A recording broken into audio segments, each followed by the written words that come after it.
Hey teammates, welcome back to my channel. If you're new here, welcome. I am Tania and welcome to Teaching with Tania. I am a first year, third grade teacher, and I'm so excited to have you guys a part of my journey. In this video, I'm talking all about what you need to be looking for in a school. This is part of my You Got the Job Now What teaching series. Before you even apply to a job, you need to know what to look for in a school. So we're going to talk all about that in this video.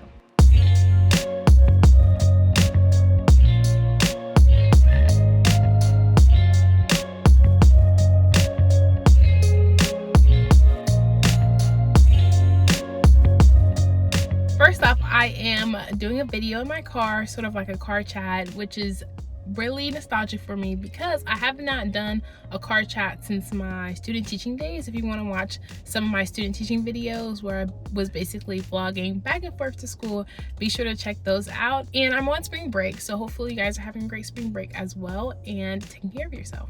The first thing that you should be looking at when you're applying to a school or even trying to figure out where you want to teach for this next year, this upcoming year, I suggest honing in on the areas that you want to teach in. For example, do you want to teach in a suburb? Do you want to teach in the inner city? Do you want to teach in a rural area that is close to your house or has a lot of acreage? Like, depending on where you want to teach and what type of demographic will dramatically change your teaching experience. So I suggest you get clear on your vision and what students you want to serve, and then go ahead and pick that area. After you have decided what area you want to teach in, I would suggest go ahead and looking at that district and deciding 3 to 5 schools that you can see yourself teaching at or that you want to go ahead and put in an application for.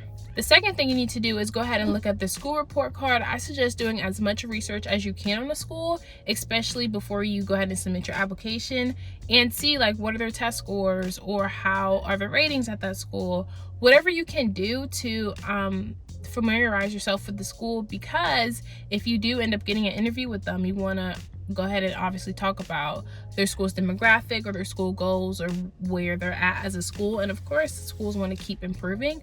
So I would say tailor your application or your interview to ways that you can help improve the school in whatever areas that may be. The third thing I would suggest when looking for a school is do a school walkthrough or do like an observation day, depending on when you are getting hired, if it's for the next school year or if that school is still in session, for example, before like May or June. I would highly suggest asking to do like a walkthrough to see if that school will allow you just to sit in the class for a day. And I feel like that would knock out some schools, or that would make a school higher on your priority list, or that you want to get into that school. If you have seen what a regular day looks like, whether it's good, bad, ugly, I feel like I wish I would have done this for sure. I mean, my school is fine that I'm at for sure, but the fact is I would have loved to seen what I was getting myself into. I observed a fun field trip day. So of course the students were excited and ramped up, but I would love to see how academically my lead, who's now out of the classroom, ran her classroom. Like, I still wonder about that, you know? So I would highly suggest going into a classroom if you can, or the potential grade level you'll be teaching or content area, just to see how things are run. So the next two things basically run into what you should be asking when you go to take a look at that job or go for your observation day. I would highly suggest looking at the curriculum to see if it aligns with your teaching style, or I feel like knowing the curriculum gets you an idea of where they're supposed to be or where the students are at or how it's supposed to be implemented. Basically giving you a day in the life of what that teacher teaches, because not every day looks the same. And at the end of the day, if you know like what you're expected to do or what you're expected to teach, I feel like it gives you a better understanding of where that school is. Last but not least, ask questions. Give interviews, ask as much questions as you can.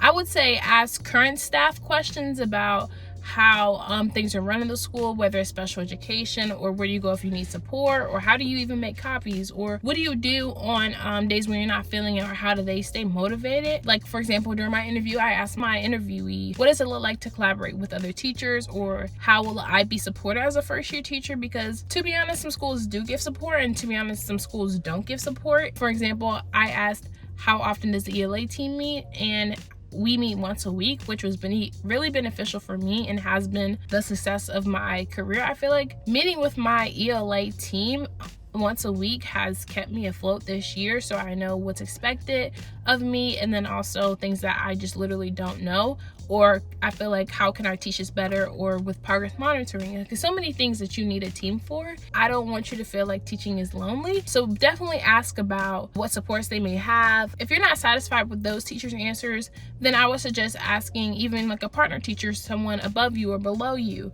if you can. Of course, you don't want to be like badgering them with questions or like hammering them with questions, but like within normal conversations, try to get a feel of what the teacher's day is like, what stresses they have, what are the pros and cons of teaching at that school.